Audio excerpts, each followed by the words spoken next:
at them during the Q&A section. Why don't we move on to Mekkatorque's Workshop, where we talk about our own custom cards we come up with, or at least some of our viewers and fans and patrons come up with. And this is just like a suggestion to Blizzard as to maybe some of the cool text and features that maybe they can try using. All right, here we go. We've got something from... Actually, we got a couple from Cruxor, who's I know is in the chat, waiting eagerly to see if we actually bring up his cards. But we are going to bring up his cards. So the first one is a Banshee Queen. And the second one, if you notice the name, is actually himself. The cold-blooded. Himself, man. We haven't had that happen yet, so we gotta give him some credit for naming it, creating a card with his own namesake. That's the first that we've had on Value Talent. But let's talk about this card. 5 mana, 6/3 legendary Cruxor, the Cold-Blooded. Battle Cry and Death Rattle freeze all enemy minions. Okay, so kind of like a Frost Nova, and then when you get on the board, and a Frost Nova when you leave the board. It's exactly Aya Blackpaw in a way, right? Like in terms of the way that it does something after when it comes in, comes out. The thing that this minion does is it requires your opponent to use removal on it if they don't want you to refreeze their board on the following turn, because you can just sacrifice it into their existing board that you already froze to then refreeze everything. Yeah. That's a really insane card. To be honest, like this card is absolutely batshit insane, but maybe that's what Tempo Mage and Freeze Mage need. I don't know. This card is nuts. Yeah, I mean, it could be. I don't think they need it. To be honest, I think they don't need it, but it is super strong. It's a really good card, right? Yeah, absolutely. Could you cost it differently to make it balanced? Like, what would you go? Would you this go is a mage card too, by the way. It's a mage 4/4? card. Yeah. 6 mana 4/4 seems like it might be more reasonable because there's already Blizzard on 6. So I think so. Yeah. I mean, the thing is that you're gonna want to, like, if let's just say you want to clear the board, right? You're going to forgo the value of the body for that, and I don't know. It's like it is good. I don't know if it's crazy good though. It depends. It depends on what deck you're playing, I think, and if you're playing like things like Flame Strike and just full board removal type of things, then yeah, this card is crazy good. If you're playing that, if you're not, if you're playing more of a tempo kind of base game, I don't know. I don't know if this is. I mean, the Garrison Auctioneer gets stealthed, and you go freeze, right? And then they sap, and you replay, or they kill it, and it's still frozen. So it's one of those, like, it's kind of an irritating effect because you never really get away. Like if they kill it, it still double freezes their stuff. Yeah, it definitely double freezes, but it's a matter of you following up with, like actually completing the value, right, for the freeze that you get on the minions. Shatter. Oh God, that's true. One day that would be good. No, maybe, I don't know. Maybe it actually is a consideration in something like if you have a card like this, where you're going to get multiple rounds of freezes. It's not just like a one Frost Nova. The problem with Frost Nova, guys, is that it's not a body, right? So you just literally pause the game. You're not removing anything unless you have a Doomsayer, and so it's like unless you follow up with something really strong, then you don't. Here's a question. I'm going to put this in a question that's very easy to answer. Would you play this if it were just Battlecry? My general answer would, like, as a 6 mana 4/4, whatever, it'd probably be probably as just Battlecry. So when you slap it onto Death Rattle, I mean, I feel like the Death Rattle has less value, but its potential to snowball is crazy because you freeze them and then you refreeze. Like, that's 2 free Frost Novas, effectively, with the body slapped on top. That's a really dangerous thing to add to a class that already has so much freeze. But the effect, the idea behind it is just excellent. I think you could recost it. Like, you kind of don't want to bridge the gap between Nova, Cone of Cold, and Blizzard. Like, you don't want them to have another card between those that fits the perfect curve that also freezes, because then you end up like in stasis territory where the opponent's just looking at you playing solitaire. That's non-interactive. Which is, we know Blizzard hates that, but no, in general though, I think freeze, I don't actually mind freeze as a mechanic. And I do like the, you know, if you're gonna make a powerful card for Mage, this is probably the type of powerful card you want to make for Mage. So, I agree. Yeah, so I like it. I definitely like it. Cruxor, the name still beats it all. All right, so 5 mana. The next one is a 5 mana Banshee Queen and a 4/4 body, a legend card. All battle cries and death rattles are nullified. So I don't know, right? They don't trigger. They trigger, but they don't, right? So you can play a battle cry minion, but it's effectively pre-silenced. Like the battle cry just won't happen. Is the way you have to look at it. It won't happen. Oh, you mean at all? You mean in their hands? Okay, yeah. So like if they play, I don't even know what they could play. Like let's say mind control tech, and you have 4 minions, it's just not gonna happen. Wait, so this is only the cards that are in people's hands, not in the decks and everything. No, no. It's if there's a death battle on board and it dies, it won't trigger. If there's a battle cry that's getting played, it won't trigger. Right. So it's not silencing all those minions for the rest of time. It's not taking minions everywhere and silencing them. It just while it's on the board, it cancels out any potential trigger for either of these. Okay, yeah, that's kind of cool. That's cool. Yeah, I like that. It's kind of a cool name too, Banshee, right? I love the Banshee theme. I think this card could be an epic and a 5 mana 4/5, and it would still be fine. Yeah, because a lot of times if this thing comes down and there's just like nothing on the board to remove it, then they have to use either a spell, but they can't use like say a corruptor, right, to shoot it or any card that has high value in that regard. That's pretty good. I like that. And then the death rat. Oh my God! If you could remove Sylvanas, oh man, with this and just throw this card down and remove Sylvanas, that'd be awesome. Yeah. It's pretty brutal, but I think that's what the card wants to do. Like, it kills Reno, and that's a problem. Is if it's a legendary, you won't tech a legendary against Reno because it's a 1-to-1 ratio. 50% of the time, you won't have your card when they play it, so it's not gonna work. But as a 5 and a 4/5 epic, I think this could be more consistent if you want to target specifically Reno decks. I mean, you nullify Azure Drakes, you nullify Twilight Drakes, you nullify Mind Control Tech, you nullify Earthling Farseer. It's not even Reno decks. Yeah, it's not even Reno decks. It's all decks at this point. But most decks, I don't know about most decks though. Like I feel like some decks, like Miracle Rogue, doesn't give a shit. Like there are a lot of decks that they just won't really care all that much about your Banshee Queen.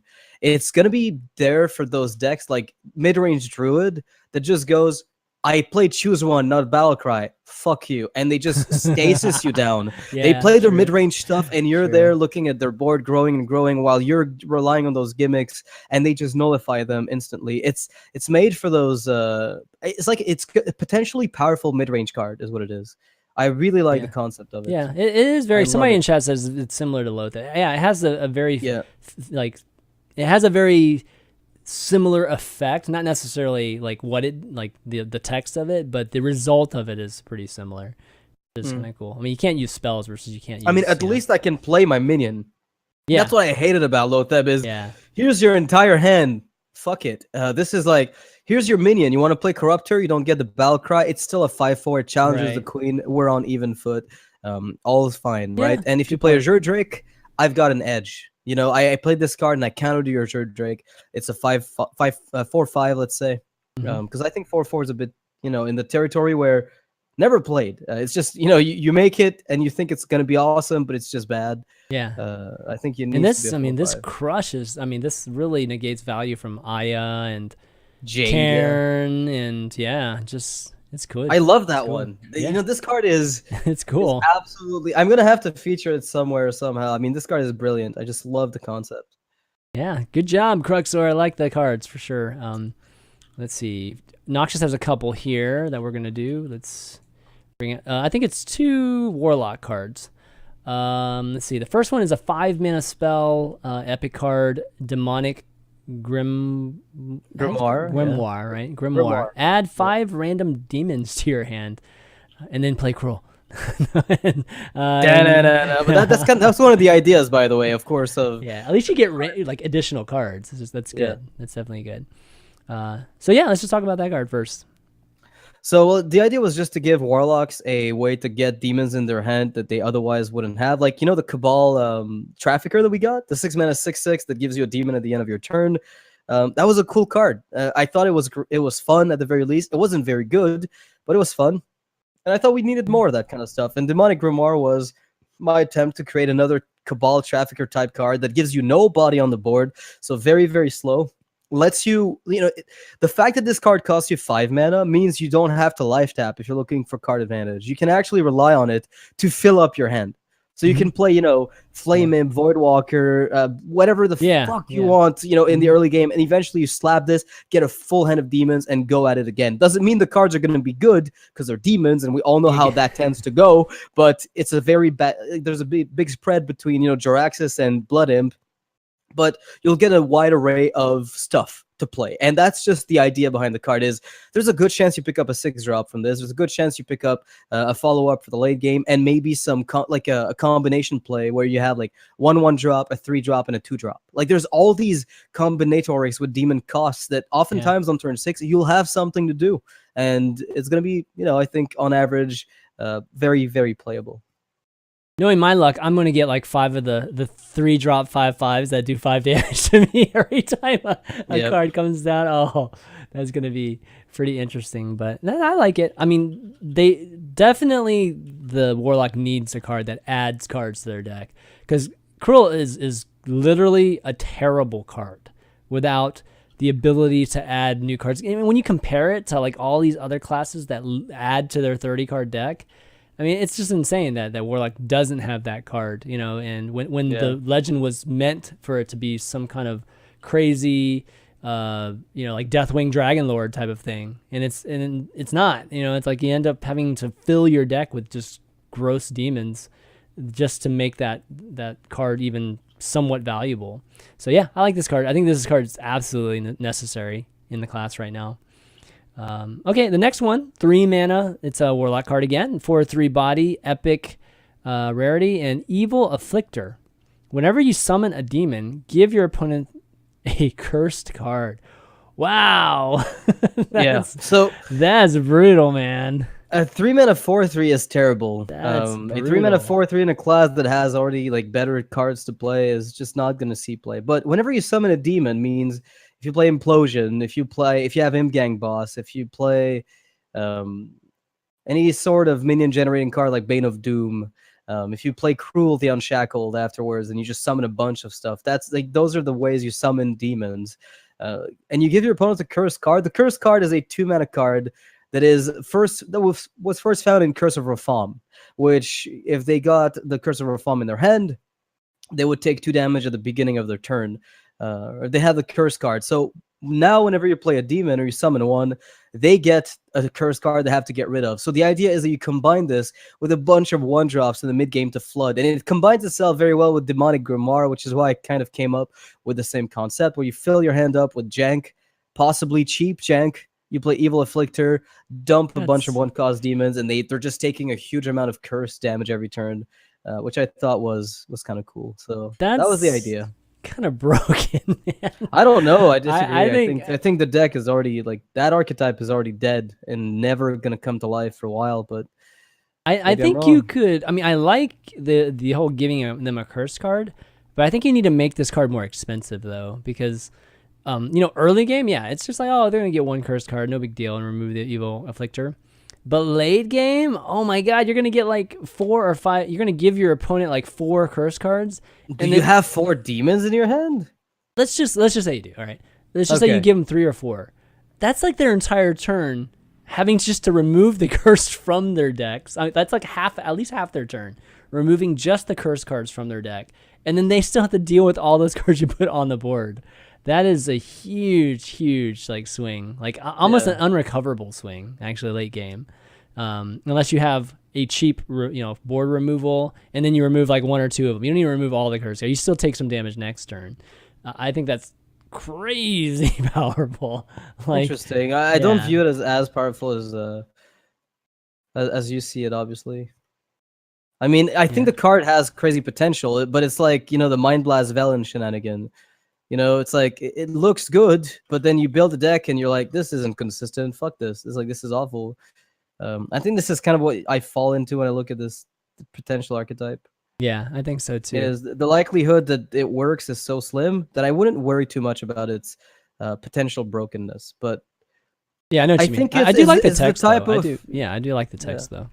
The effect itself, I think, is cool enough, though, to warrant some exploration maybe on Blizzard's side. I like the idea of playing with a curse card more. I feel like that mechanic should have been something that stayed around with the Warlock class. I think it has the potential to become like an iconic Warlock mechanic, right? Like instead of trying to push like the weird Murloc thing they made in that, and you remember that in the I remember that. Like that weird Murloc thing was the Sea Devil Stinger or whatever. It was kind of weird. Like it doesn't fit anymore in the Warlock arsenal, yet it's there. And I would like to see them go for the the Warlock theme a bit more heavily, and I think that's a perfect fit as a mechanic to expand on. Yeah, I agree. Okay, we have we do have a patron that did send a bunch of cards here. I did want to take a look at him, especially because he's one of our patrons, our awesome patrons. So let me bring up some. They have a lot to do with each other, so I'm gonna see if we can actually pull out a few, and then maybe we'll save some for next week, Rodden. Let me see if I can find it real quick, but it's kind of cool. I mean, what he's done with some of these cards is actually pretty neat. The fact that they're intertwined, actually, some of these cards. So, they turn into another card, and that sort of thing. It's hard to explain. All right, takes a second here. Right. All right, so let me bring it up. All right. All right, so he even introduces a new keyword too. Okay, so here is Deathlock. He's the first one. I kind of had to bring up all of them, to be honest, just because they... Deathlock, okay, I think... Grimlock or Gromlock. I keep thinking of the Transformer. Grimlock. The Dinobot, man. You know what I'm talking about? Yeah, your Transformers. Yeah. Okay, here we go. All right, we got lots of cards here coming. All of them coming up here. So he has a new keyword, altar. Actually, let's just talk about the altar one. So let's not talk about this hold the front. So altar is basically he even has this too to define altar. Replace a card in your hand with a new card. Okay, so you basically transform it while it's in your hand. I see. Yeah. So I guess it could literally be called transform a card into, right? Because there are some, like, don't we have effects like these? Like, what's the name of Shifter Zeros that transforms itself? Yeah. I feel like you could transform it. Yeah, you could. But I think the mechanic could still be used that way, unless altar does something else entirely. Yeah. Oh, either way, I mean, the cards themselves though are all intertwined. So we have 4 cards here. One's a 9-drop, 9/9 Murloc, Deathlock, and the battle cry is destroy all other minions. So this is like the end point, basically. I think if you can get to Deathlock, such a he's the good one. Deathwing, dude. Yeah. Holy crap. Exactly. Then you got Grimlock. Actually, you have, let's do Murloden next, which is like a Murloc Illidan. It's like a Murloc Illidan. Look at that Photoshop skill, dude. Exactly, that's awesome. So sick. So sick. 7-drop, 6/6 Murloc, Battlecry, alter a card to Deathlock. Whenever you play a card, summon a 2/1 Murloc. Okay, so it has the Illidan aspect of it, but it also turns him into Deathlock, right? Or alter a card? Alter a card into Deathlock. So basically, oh my god. Yeah. So you any get to card transform anything you want. No, it's not. I don't think it's on the board. It's in your hand. Alter is always in your hand. Oh, it's in your hand. Okay. Yeah. Wow, so the idea is that you get more. You streak battle cries into one another, right? Yeah. I'll give you one thing though. Before there's actually like an art piece you could use for this. That's like perfect. I'll give it to you through Skype if you ever have to. Is it the little opening? The little opening containers, and then there's a container inside of it, and then there's a container inside of it. No. Oh, no. Okay. That's not what it is. I'll give you the actual art piece. I started at the end, guys. Sorry, I should have started at the beginning. So the first one's actually a 3-drop, 3/2. Khalifa. They're all legends, by the way. Battlecry, alter a card to Grimlock, and then Grimlock's a 5-mana card, a 4/4 Murloc. It has charge. With charge. Yeah, charge, of course. Gromlock. It's Gromlock, sorry.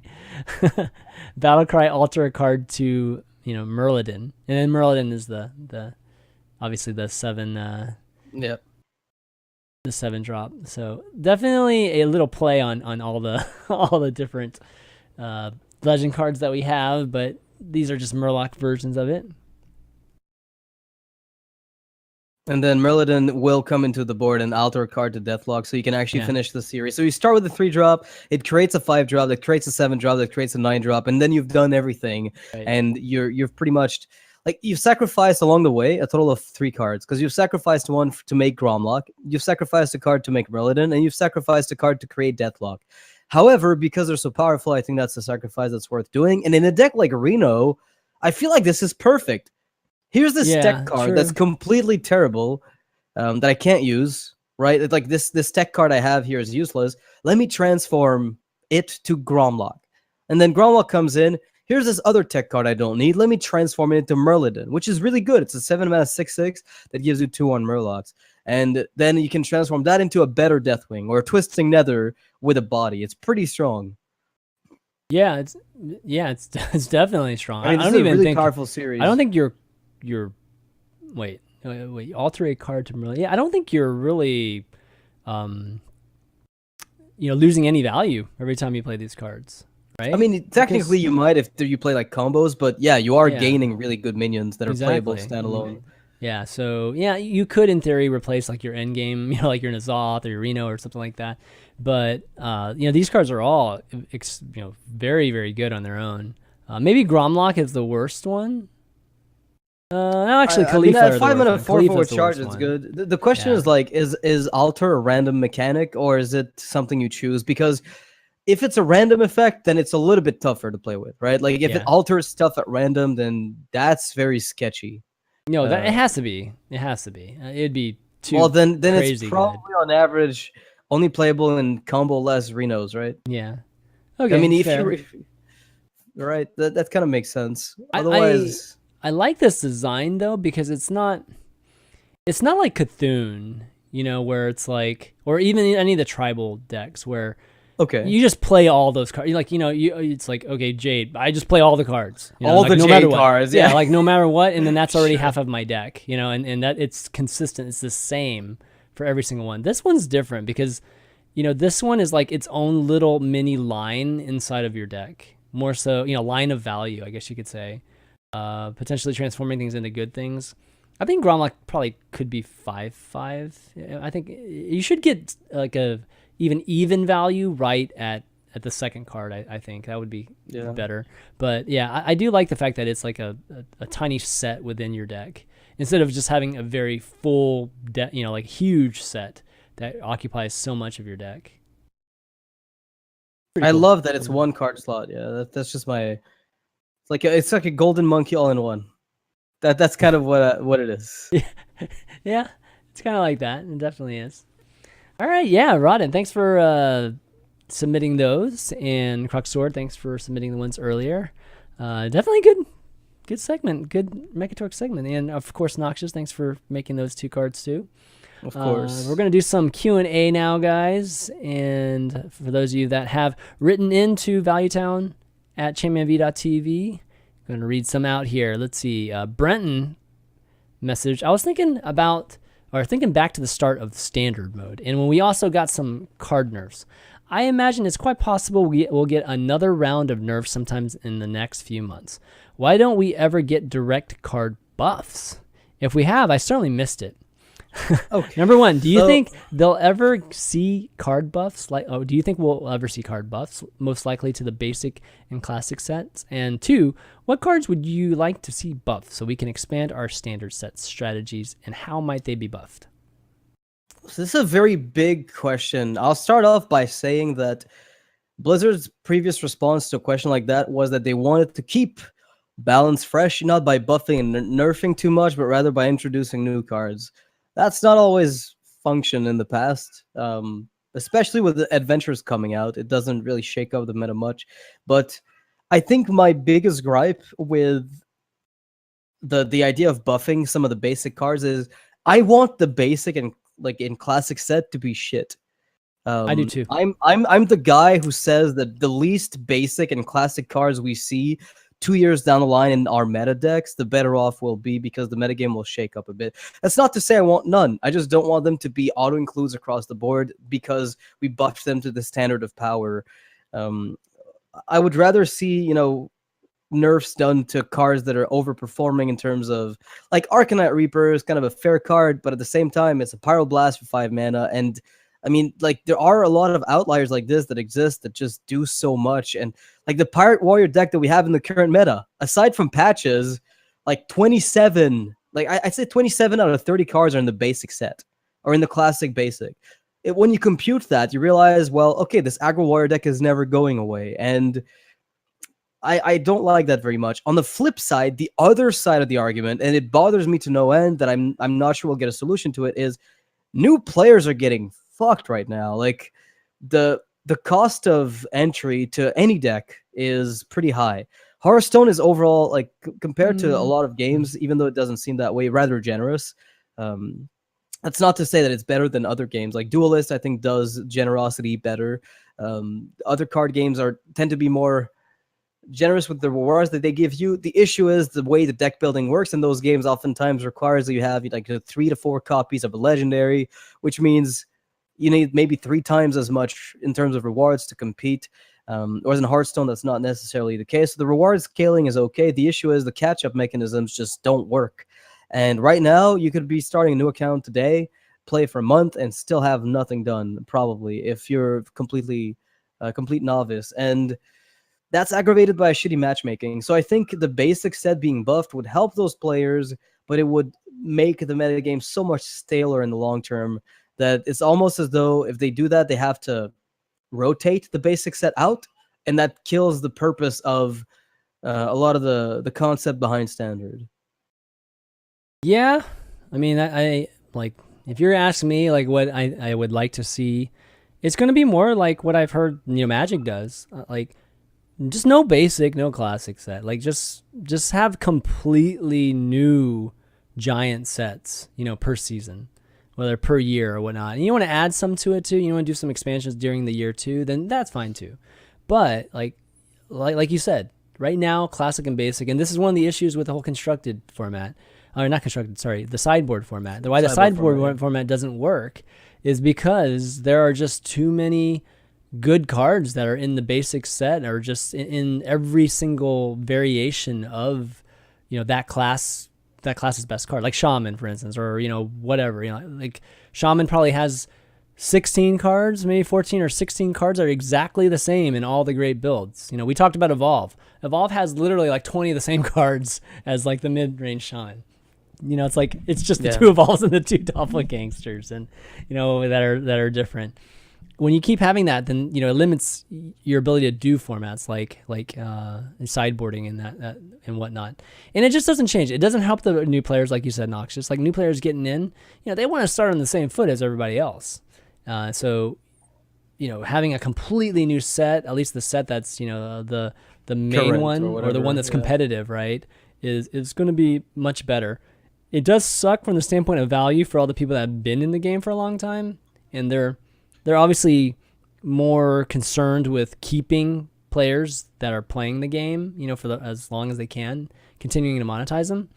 So it's a tough problem, but from the standpoint of competitive, I think it's always been a better thing to completely replace everything with 150, 200 new cards, right? Just like something enormous. Not maybe like how big is the set right now? It's like 500 cards, or it's like it's absurdly big compared to huge.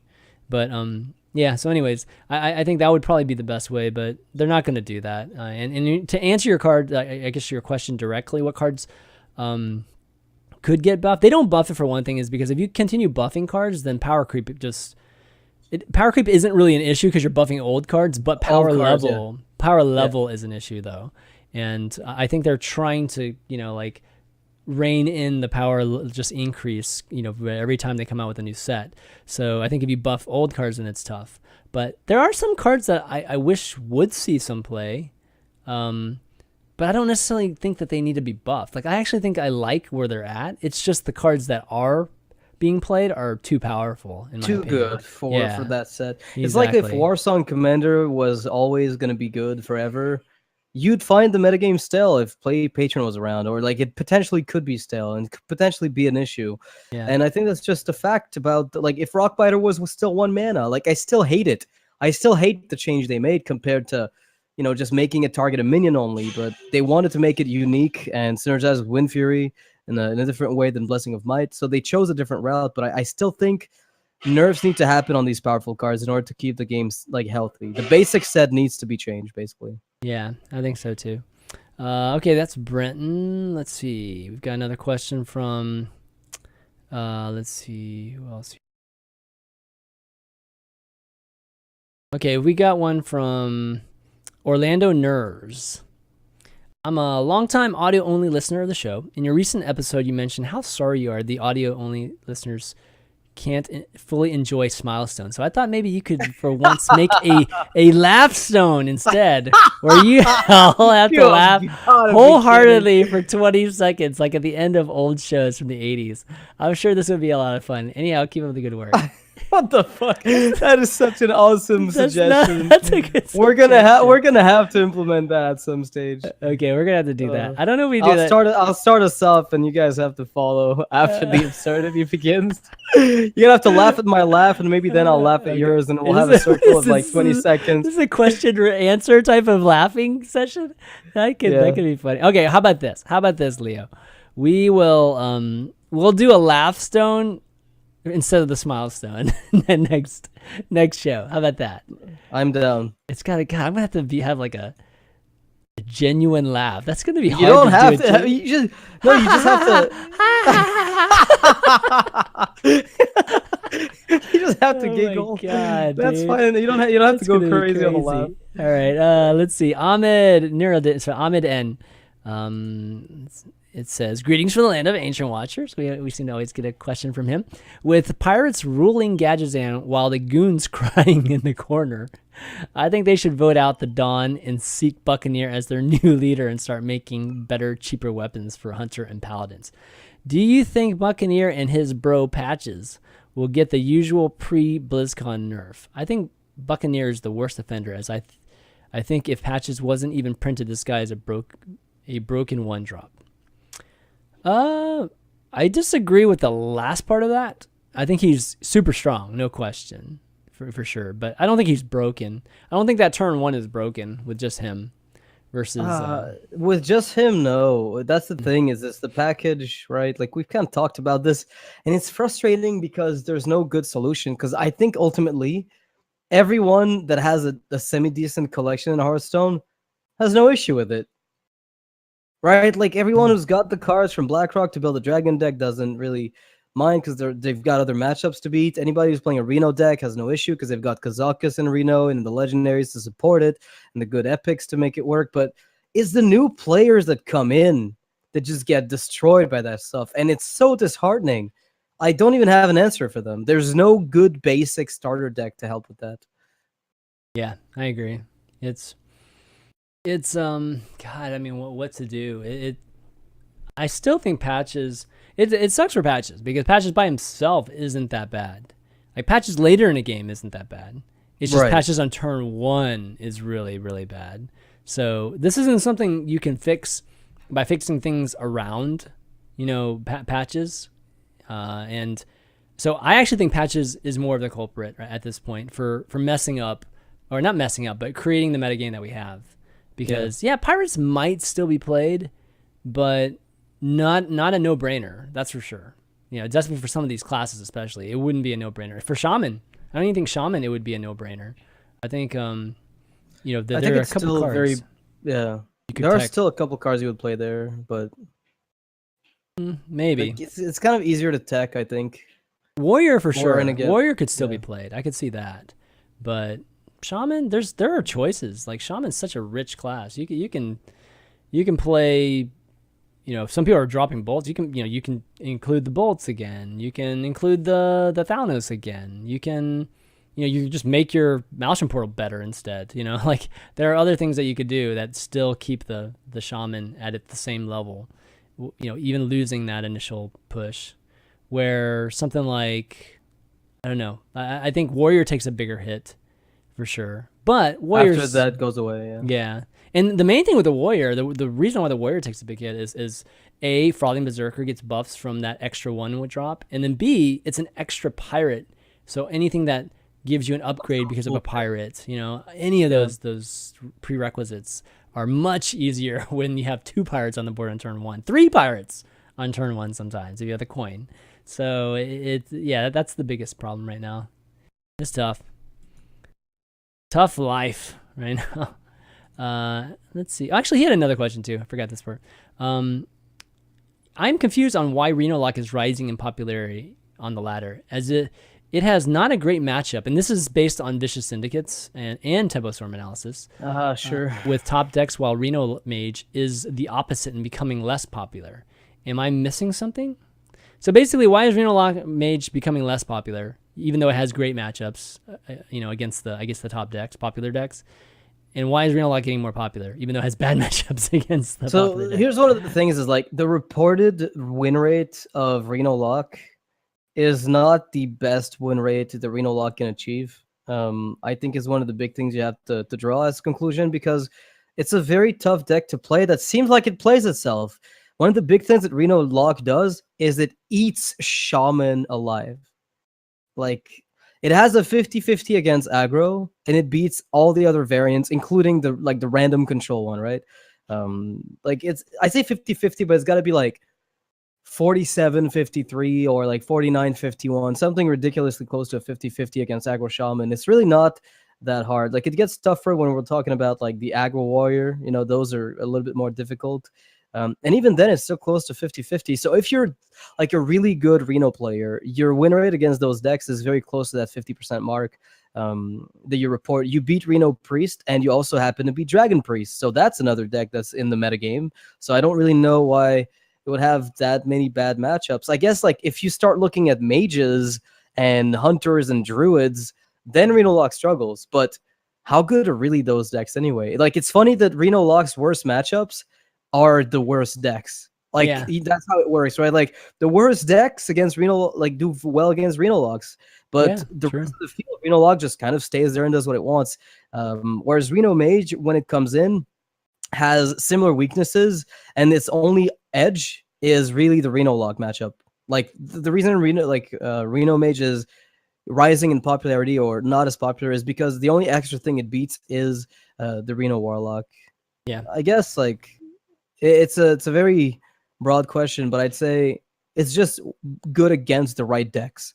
Reno Lock is just good against the right decks.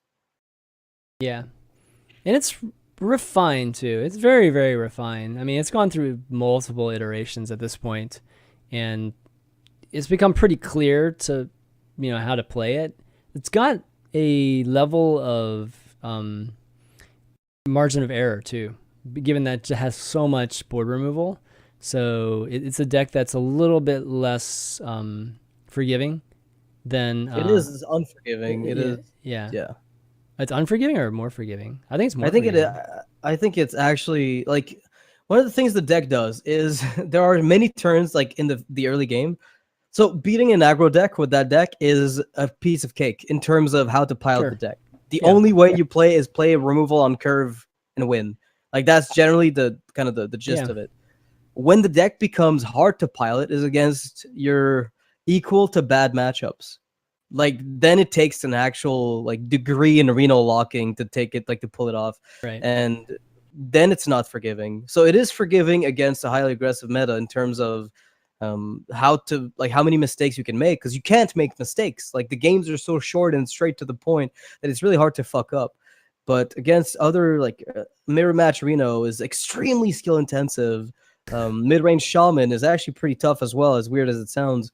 You have to conserve your resources, not go all in too quick on the AoE. And then not die to Bloodlust either.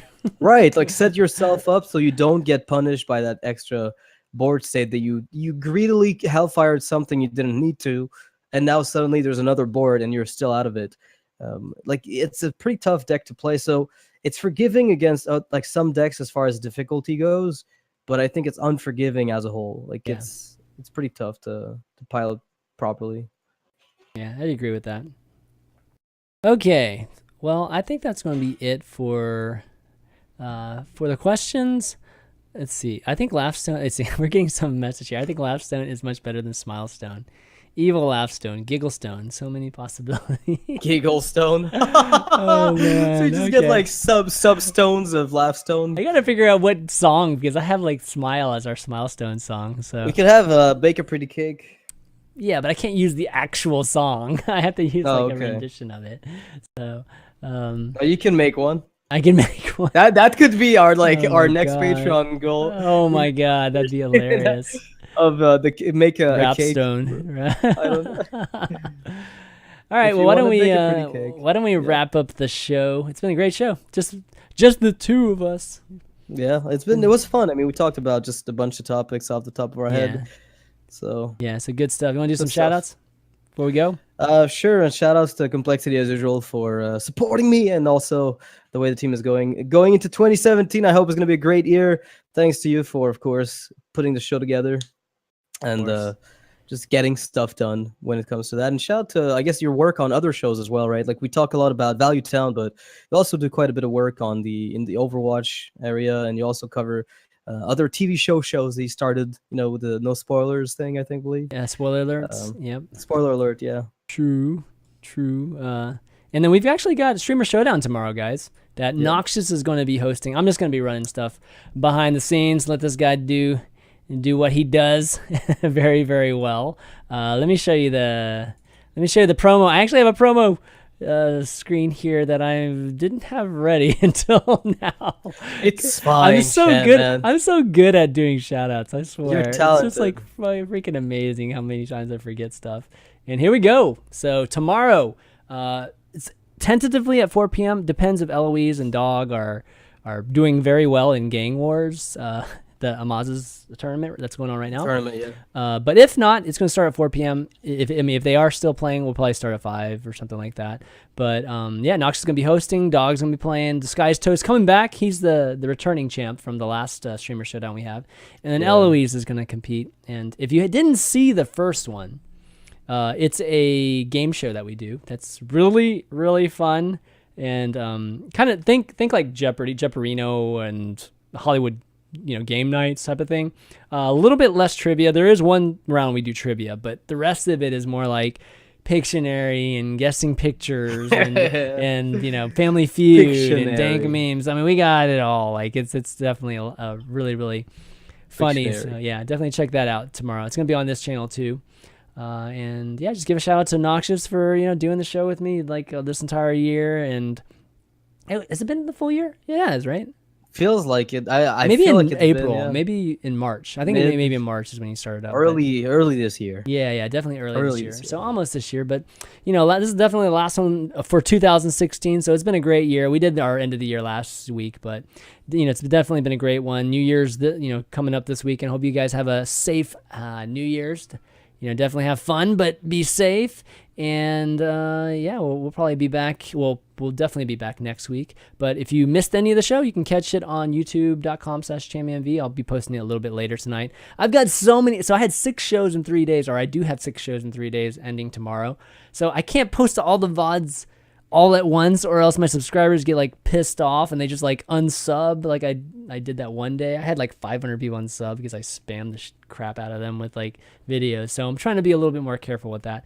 But I'm going to try to post it a little bit later tonight. So might not be immediate because I still have to post unfiltered ones. So be on the lookout for that. If you're on iTunes, you'll definitely see it tomorrow morning as always. And just support the Patreon if you enjoy the show, and follow the channel if you like the Twitch channel too.